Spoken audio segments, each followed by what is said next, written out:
Why is Seven Eagle Group has started screen sharing?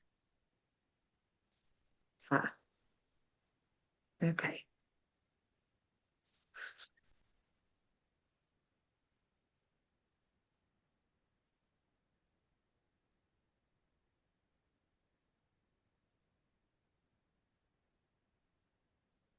Right. Whoever is running the actual show for us, Seven Eagle, can we put Gustavo actually back on the screen, pretty please? And do you go by Gustavo or Gus or anything I different? usually go by Gus. Okay. Well, welcome. We're happy to have you here. I'll give you Thank a you. quick little intro, and then we'll jump into some Q&A. And usually, we've got about 72 people on the call right now. Usually, folks will have some questions as well, so you won't have to just hear me the whole time. No worries.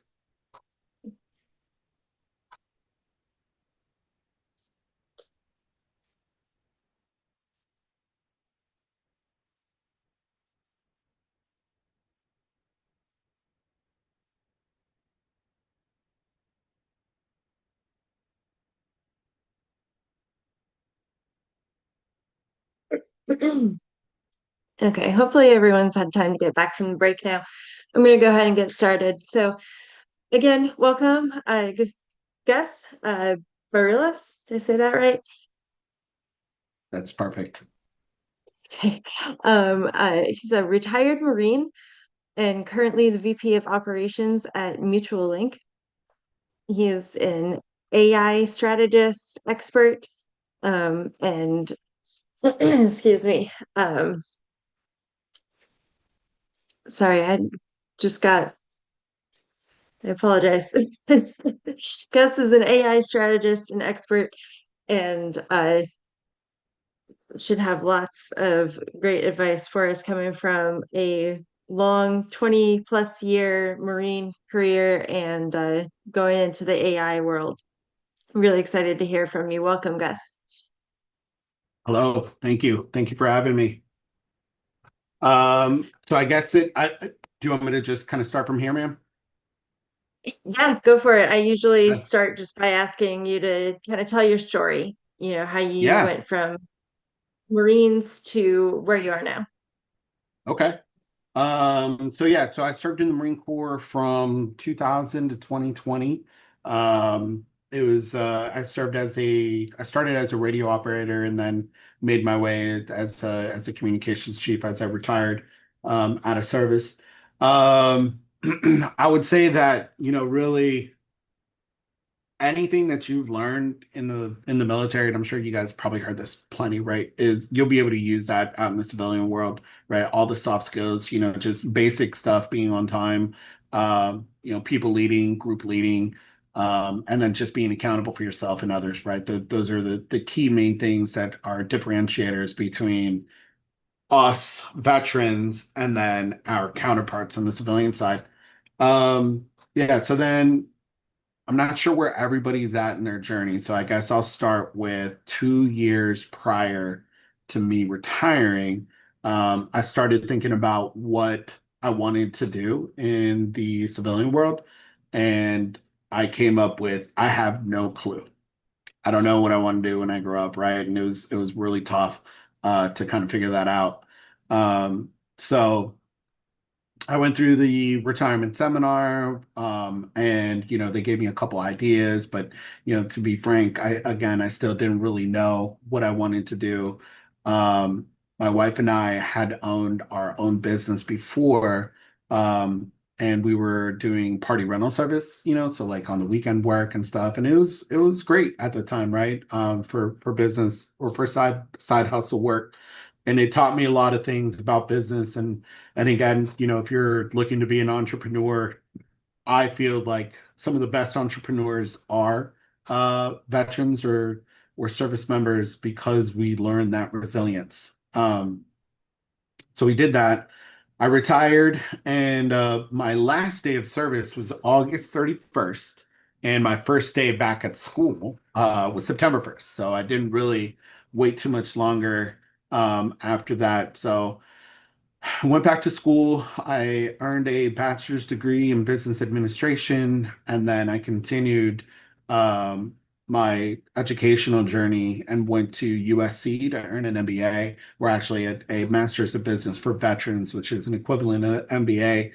And that's where I was exposed to a lot of different things, especially from a business standpoint. A lot of different companies came to USC to help support the veteran community. And when we do our capstone, so it's the capstone is 6 months at the last, essentially it's the last semester of your MBA.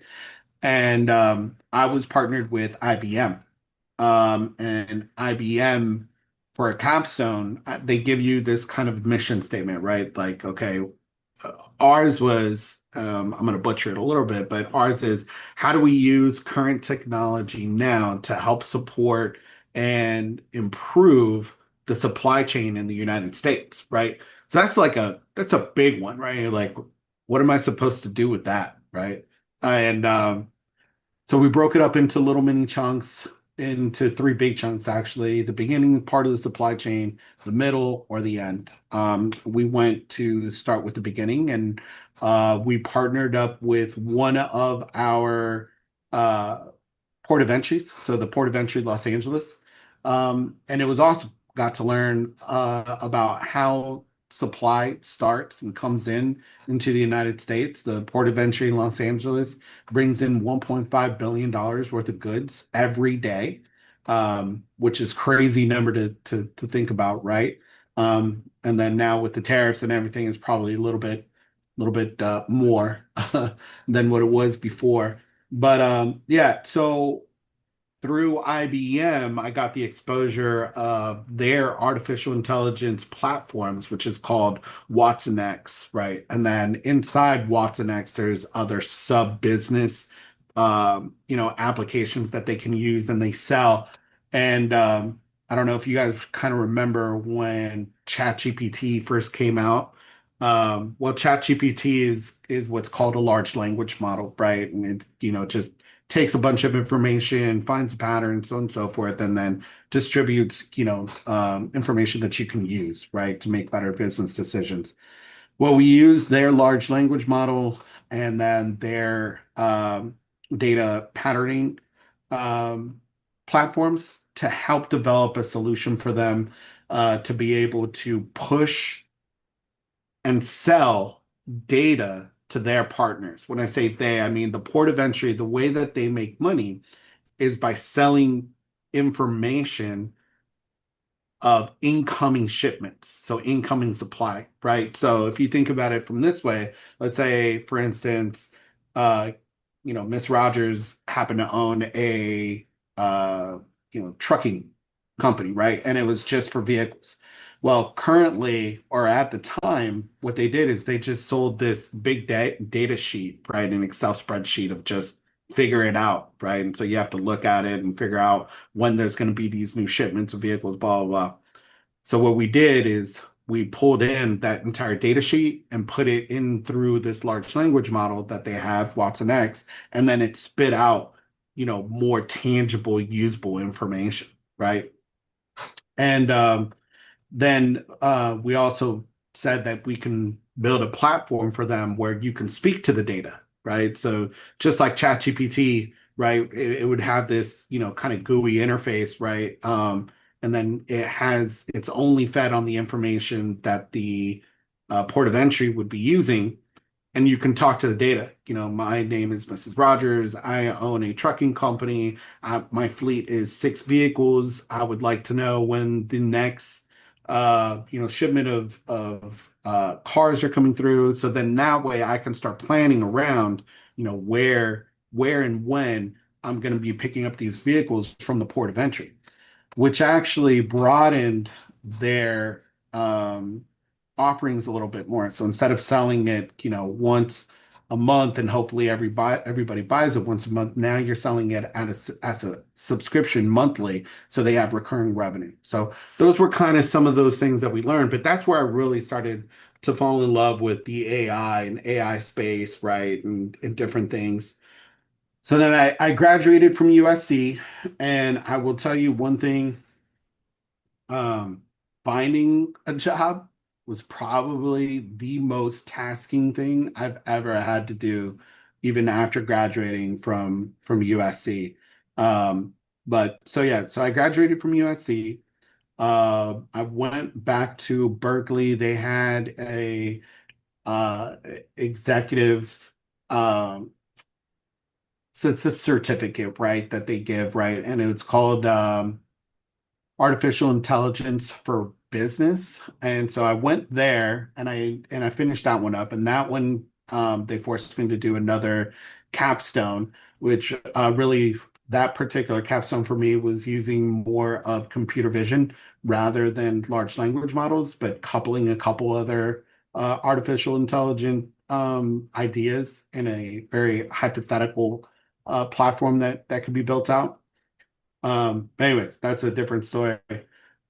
So my transition to actually landing a job, right? My very first job was with Accenture Federal Services, which is Accenture is the parent company, and AFS is the uh, smaller, little brother of Accenture.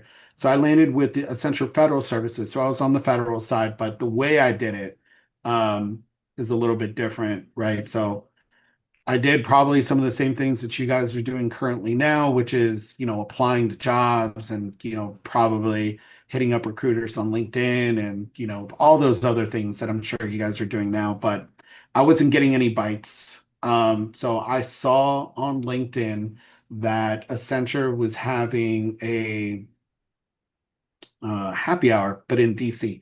I'm located in San Antonio. So I employed my oldest son, who was 17 at the time or 16 at the time, to help me drive up there. And we took a 2-day drive up there, spent the night. I woke up the next day, right? Went suited and booted in the hopes that I would get 20 minutes with somebody that can help me get in the door. And I met this recruiter, an amazing woman, in my opinion. Her name is Kathy Jackson, who gave me 20 minutes of her time. I impressed her enough to have her kind of vouch for me. She asked for my resume, both electronically and physically, so I was ready for both.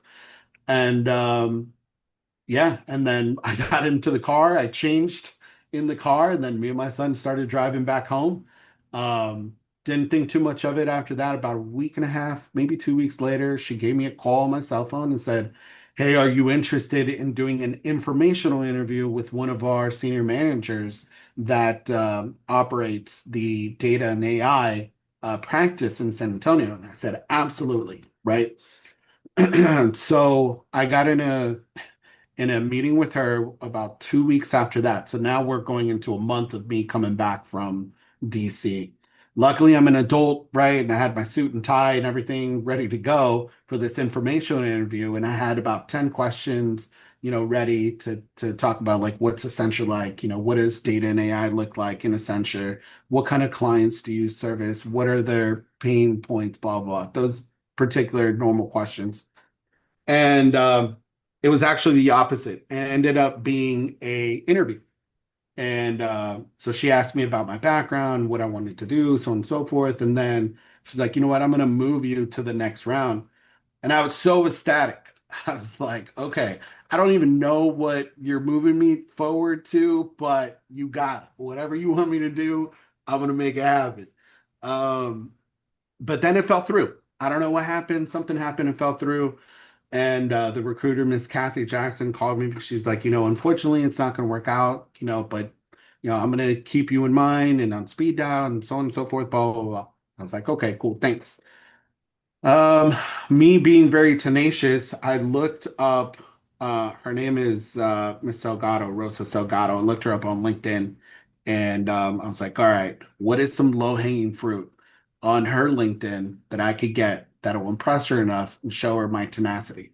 So I saw that she had the AWS cloud practitioner cert, and I signed up for it. I studied on Monday, Tuesday, a little bit on Wednesday, a little bit on Thursday, studied Friday morning, took the test Friday afternoon, and I passed.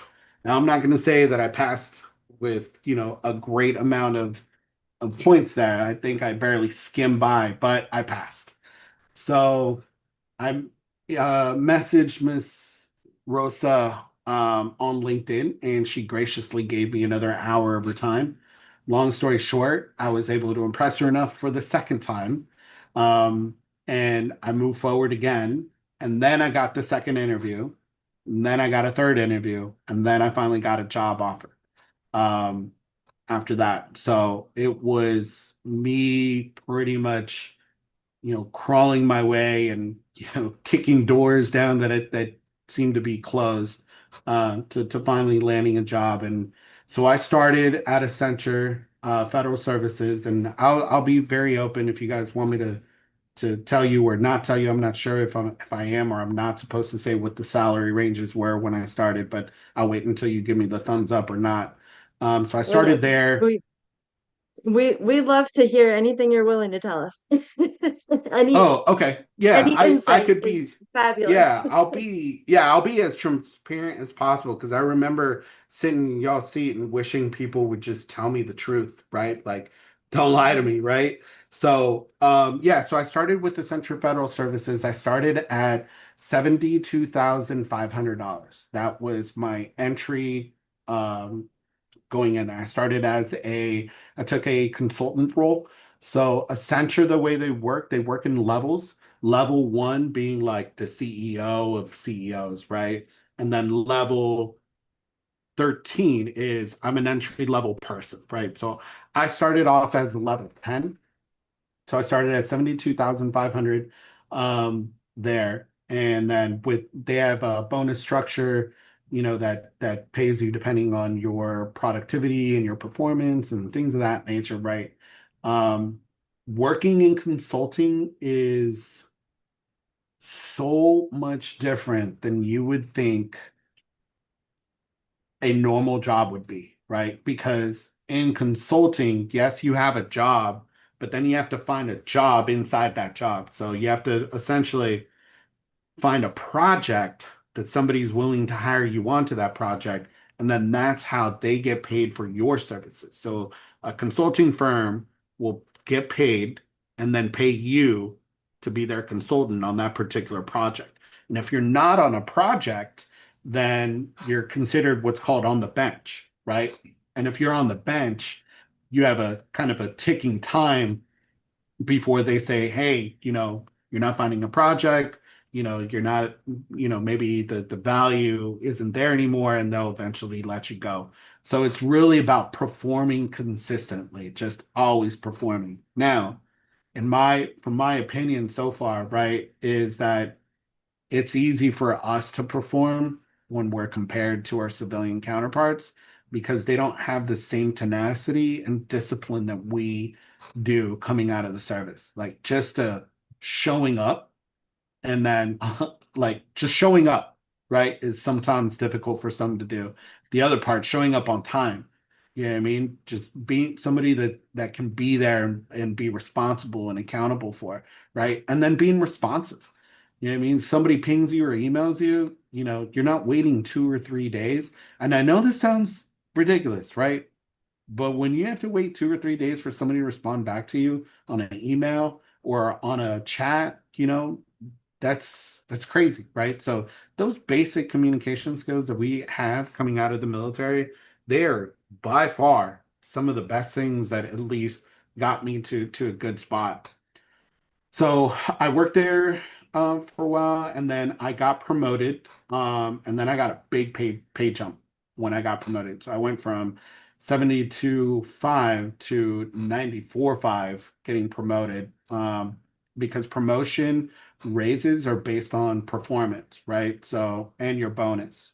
So somebody could get promoted from a CL10 to a CL9, but maybe not get that much of a pay jump because their performance didn't meet that, right? So luckily enough for me, I was able to perform well, and then I got a huge pay jump, at least what I consider a huge pay jump would be. And yeah, and so at that point, when I got promoted, I was leading two teams in building out different AI platforms for the IRS. That was the project and the portfolio that I was sitting in. And then everything was fine and dandy. It was all great. And I would still be there if I wouldn't have gotten doaged. So new administration, new rules, new policies, a lot of budgeting changes, right? Funding being cut in different areas, right? So unfortunately, both of the projects that I was working on got doaged. So I ended up on the bench. Um, and I'm not sure, Seven Eagle, how you guys kind of push this information through, but I would say network, network, network, and network. So I found my current role through my network. So I had put it out into the public and said, "Hey, I got doaged. I'm looking for a new project." So from internal, I was looking for a new project to jump onto, and one of the project managers that had known me that I worked with for only a little bit of time and said, "Hey, I know somebody that's looking for outside of the company for a different role. Do you want me to send them your resume?" And I was like, "Yeah, that's fine." So, I got a contact by the CEO of Mutualink. She gave me an interview. I think the thing that stood out between me and my competitors, or at least what she had told me, is the fact that I understood the current technology landscape, right? So I understood how to properly use AI, the main three different differentiators or subcomponents of artificial intelligence, right? And then how to build out workflows inside corporations through my time at Accenture. So I never had to apply. I just moved from one job to another once I got hired, which was a lot easier than the first time. And so now I'm sitting as the VP of operations at Mutualink, and I got a very big pay raise. I went from 94.5 to 165 base pay. And now I've been here at Mutualink for about 5 months now. It's been great. Moving from a big company to a small company is was a little bit different. You definitely do a lot more stuff. You have a lot more roles and responsibilities. You're gonna cover different areas that you may not cover like you would in a big company. So it depends on kind of what you're looking for, right? As you're transitioning or you're looking for a role elsewhere. But the more how I look at it, the more I do, the more exposure I get, the more essentially, if you're into baseball, the more at bats I get, right? The better I get, and the more value I can put on my resume for a future role if I need to move again. But that's kind of my story, my transition story to where I currently am. I guess let me, if it's okay with you, Miss Rogers, if I can open up for any questions. Yeah, absolutely. You have any hands? Okay. Yeah, Fred, go ahead.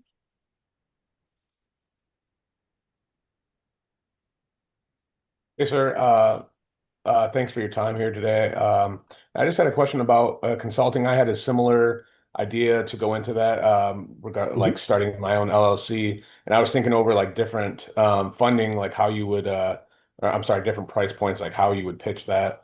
And I had an idea of, a fee up front, and then maybe royalties on profits made from your implementations. And I was just curious to see like how you think that would pay, because in my mind that means I would have skin in the game, and the better that my suggestions do, the better the company does, and then the better I would get paid in the long run. Maybe only on timelines, for the next 5 years I'll get this percent of this profit. But I'm just curious if you thought that that would be something companies would go for. So let me, and I hate when people do this to me, so I'm going to do this to you, but I apologize, right? But let me answer the question with a question. Would you pay somebody a royalty when what you're really asking for, what you're paying for is an idea? Like, would it be worth it for you if you were a business owner to pay a royalty? I think if, you know, I have friends that are in a similar realm, but they're full time at companies. And there's this story that they always make suggestions that save, millions and millions of dollars, but Hmm.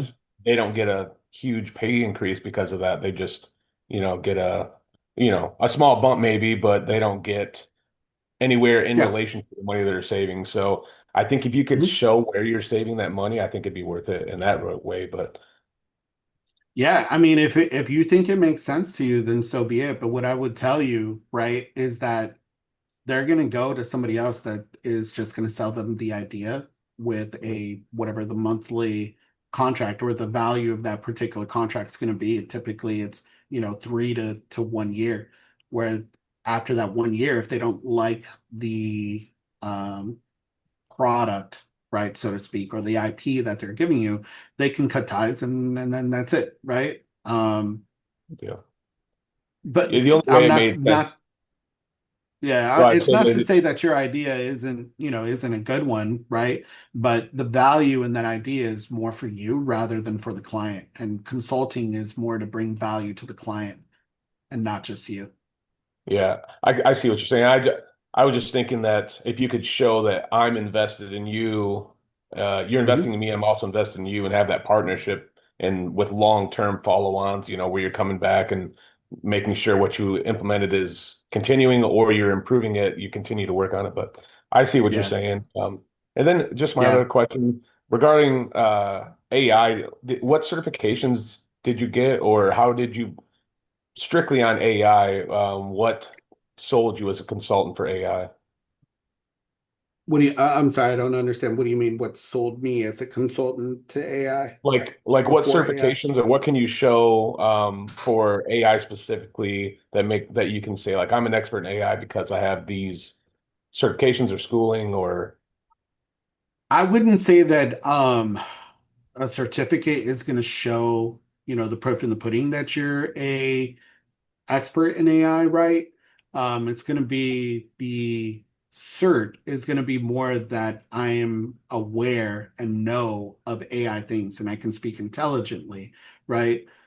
Expert in AI is really, when you've worked a couple years with artificial intelligence, understand the three main big subcategories of what is artificial intelligence, right? So there's predictive, uh, there's large language models, and then there's angelic, right? And those ones, how do you properly use those in your current space? And then how do you build out workflows to leverage those kinds of tools to be able to pull out those hidden gems in your data? okay, copy that. Appreciate it, sir. Yes, sir. Melvin, you want to go ahead? Yes, sir. I'm also looking to get into AI or like AI engineering. Do you know like what route you would take in order to like not fast track, but like a better way to get into that sphere, like whether it's certifications or like specific schooling to go to? You're on the engineering side? I want to get into the AI engineering. Okay. May I ask you what your experience is currently in codes and what languages? I'm currently learning Python right now. Okay. So continue learning Python. That's a good stepping stone there. Most AI platforms are going to be built on Python, TensorFlow, right? C++ in some cases. Um, and then I would, instead of getting a cert, what I would do is I would try and see if you can, if it works for you, go back to school and get a data science degree. That would be Okay. the best way to go into getting as an engineer to getting into that realm. And then from there, once you get your door or your foot in the door, you'll be able to explore other areas of artificial intelligence. Okay, thank you. Yes, sir. So I loved your story of your networking, like ambush networking techniques. I love I that. appreciate it. What other advice on the like networking or interviewing side would you have for most people on here are the vast majority are in the transition period right now. Most of them are skill bridgers. We may have a few veterans and or spouses sprinkled in, but primarily it's all skill bridge right now. So we're like at that stage of job hunting and trying to build that LinkedIn network and in person and like trying to do all of the things.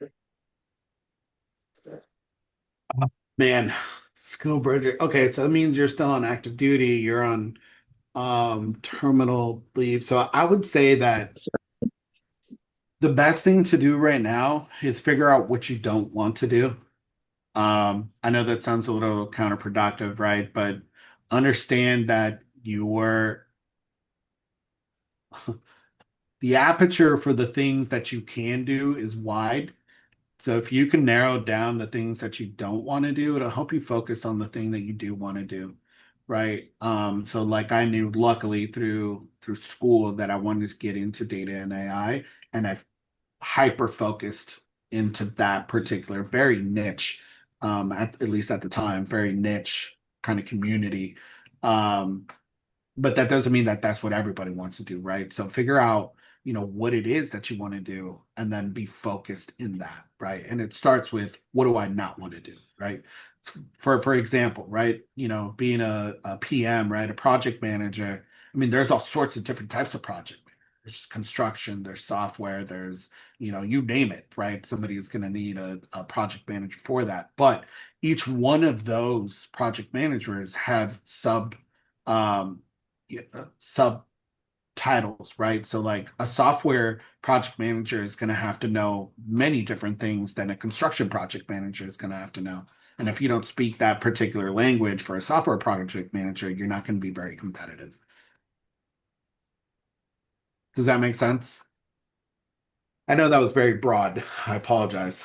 Yeah, but you're spot on, as far as the what do I want to be when I grow up? That's a very familiar. Right, Um, right. Yeah.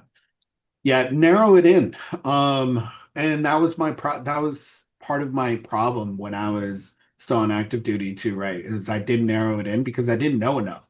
I didn't know enough to know that I needed to narrow it in. All I knew is like, hey, and this is what I was thinking then. I'm gonna be a project manager. Like, okay, cool. But what kind of project manager do you want to be, right? And then when somebody asks me, I'm like, well, I don't know. What kind of project managers are there, right? And then find your superpower. What is the thing that sets you apart from everybody else, right? And then engage in that, right? And say, I can bring this value to the table that nobody else could bring but me, and this is why you need me. that's a really good point too. Like, um, we don't know what we don't know, I think, when we're coming out of the military. Um,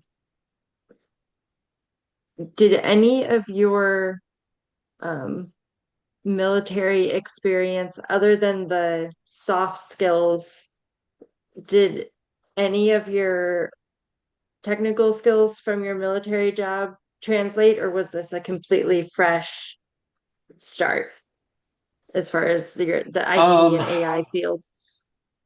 I think the ability to understand kind of networks, right? And essentially like how computers communicate with each other, that helped as very foundational.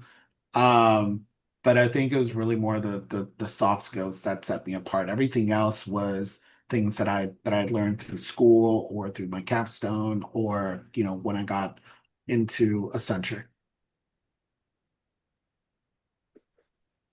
Does anybody else have more questions, by the way? Because I can just keep chatting, but if anybody else has questions, David, go ahead.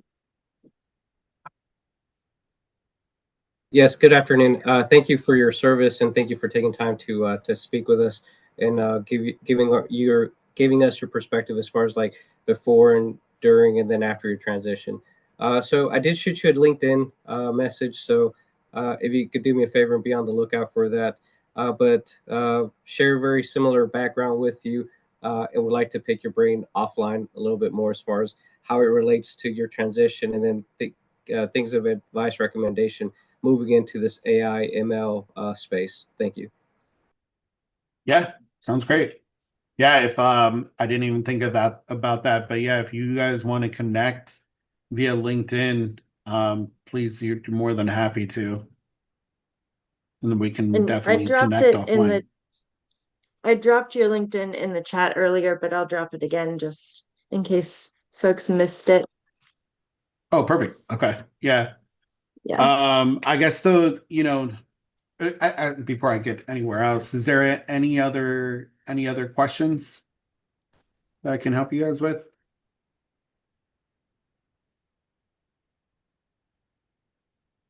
Yeah, you can take it away and folks can raise their hands if they have anything. Okay. So luckily enough, um, we in my company, I'm looking for a software delivery project manager. I can't think of more than a better group of folks than a bunch of veterans in here that are going to be transitioning out. I'm going to put in the chat in here the link to if you felt like you wanted to apply or you're qualified for it, you're more than welcome to.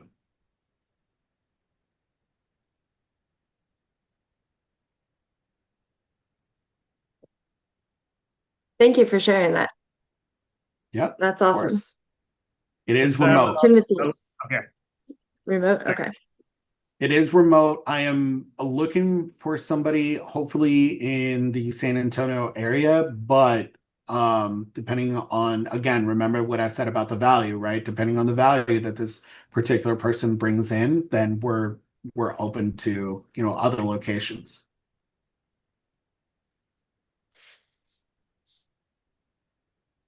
And just out of curiosity, are you the hiring manager for that? I am. Okay. So this is I the am. ultimate And networking opportunity right now. this is the ultimate one. Hey, Gustavo, this is Chris. I don't know if you can see me at all. How you I doing? We do not cannot. see you, but that's okay. Oh Go my ahead. Lord. How do you not see me? That's insane. My video's on. Oh, Uh, it might be because he's got the spotlight right now, oh, but he's you're good. We spotlighted. can That's hear you at okay. least. Yeah. You're more handsome. You're more handsome than me anyway. Uh, So, so yeah, I'm a certified PMP. I have a Security Plus. I've done my Bachelor of Sciences in IT as well, and I have some software engineering experience. I did mostly like Java programming. I did a little bit of SQL, like SQL, and stuff some like more that. database. Yeah, I would say that I did a lot of database stuff. Yeah, a lot of database stuff. I would say Java is probably the closest. I would say I never did like C++ or anything like that. My question is from the software engineering aspect of project management. Um, how much experience do you need somebody to have to be able to be a project manager? Are you looking for people that already have a lot of software um, engineering background, or are you open to somebody that's willing to learn that picks up on stuff really fast if they're the right fit? So for this particular role, what I'm really looking for, right, is I don't need somebody to come in and develop, right? If you have engineering skill, that's a plus one for sure, right?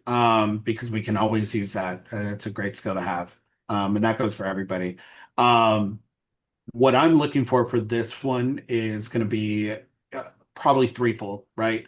One, your communication skill. So it is customer facing, but you are also going to not just report to me, but report to C-level suite individuals on revenue projection, understanding where we're at with current projects, right? Taking ownership of the project from beginning to end.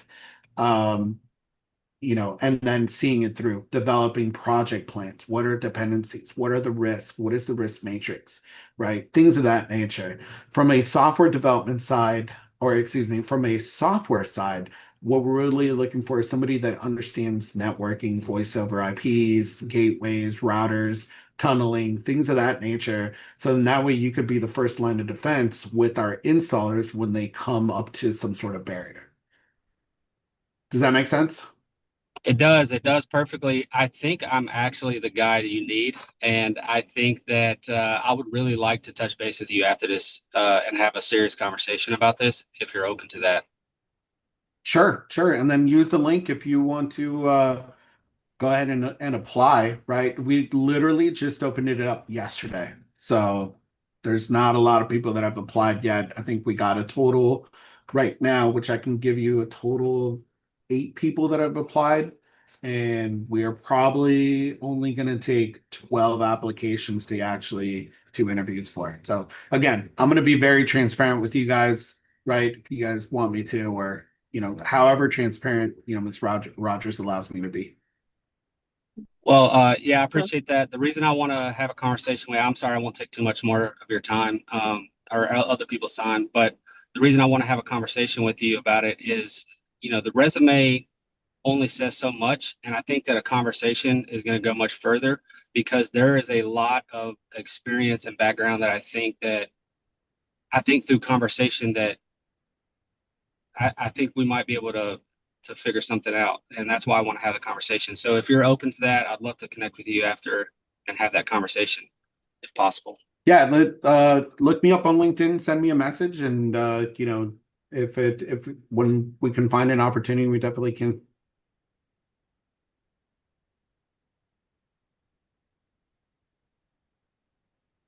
I hope that answered your question, sir. Perfectly. I appreciate you, sir. Thank you. Of course. Roy? Awesome. Yeah, Roy, go ahead. I guess thanks for coming out. I appreciate your time. Yeah, of course. You guys always have some good information. I'm not a in going into the tech world, but like your whole networking story and all that was great, just like Sheila was saying. But I just have a question because you had mentioned that you were a hiring manager for this particular role, and I think this question might help a few of us that are still trying to figure everything out as far as applying for jobs. But what are some common mistakes that you see in resumes or interviews that could possibly help us? Yeah. Okay. So common mistakes in resumes are there is no result in some bullets, right? So this is what I was responsible for, and this is what I did. And then you forget the third part. What did that what did that do? What did that result in? Right. So I'm responsible for this. This is what I did that resulted in X. The more you can have is like quantifiable information, the better it is. If that makes sense. It does make sense. Okay. So that's one. The other part, right, is find a theme, stick to it. Find the theme inside the job rec, right? Whatever you're applying for, and then push to that theme. Whatever that theme is, push to it. Sometimes some resumes are very spotty, very colorful, and with all the color, it's very busy, and you don't know what the value is anymore. Gotcha. Does that make sense? It does make sense. Thank you. Of course.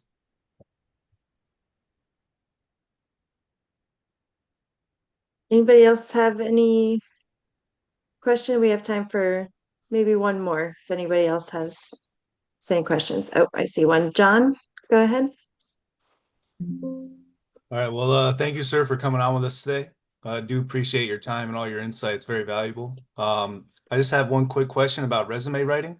So from what I'm gathering from your conversation with us today and all the data within the last couple weeks that we've been sitting through, my question is, would it benefit us to write a resume very similar to our evaluations in the military, you know, numbers, percentages and stuff like that, people led and those kind of things? Am I getting that correct?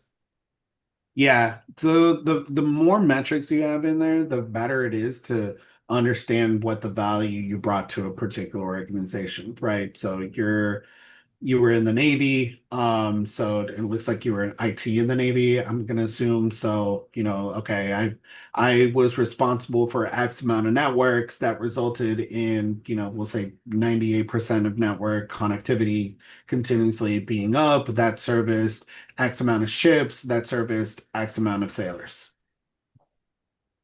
Got you, absolutely. Actually, I was in ET, so an electronics technician, but I have a bachelor's degree in network engineering, and I'm looking to career shift into the IT space.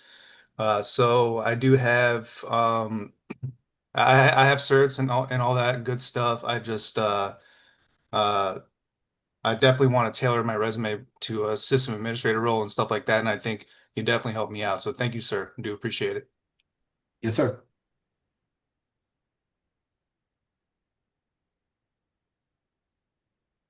Great. Well, Gus, thank you again for being on here. This was a really good conversation. Really appreciate your time. Yeah, of course, of course. I think the last thing that I would say that really helped me out, right, is if anybody ever asks you for an information or interview as you're looking for a job, right, always be ready, meaning come suited and booted, right? Wear a tie, wear a button up, have a blazer on, continuously smile, look friendly, don't look like you're mad, right? Because perception is reality, right? And because if nobody wants to work, next to Mr. Old Grumpy Pants. You know what I'm saying? So if you look grumpy during an informational interview, people are gonna be like, I can only imagine what he or she is gonna look like when the stress of work actually comes down on their shoulders.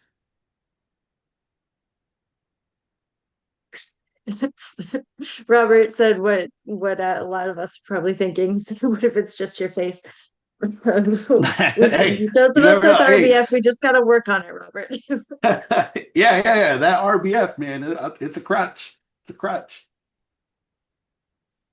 Yeah, a couple of people said thank you for your transparency, and I'll echo that. Thank you.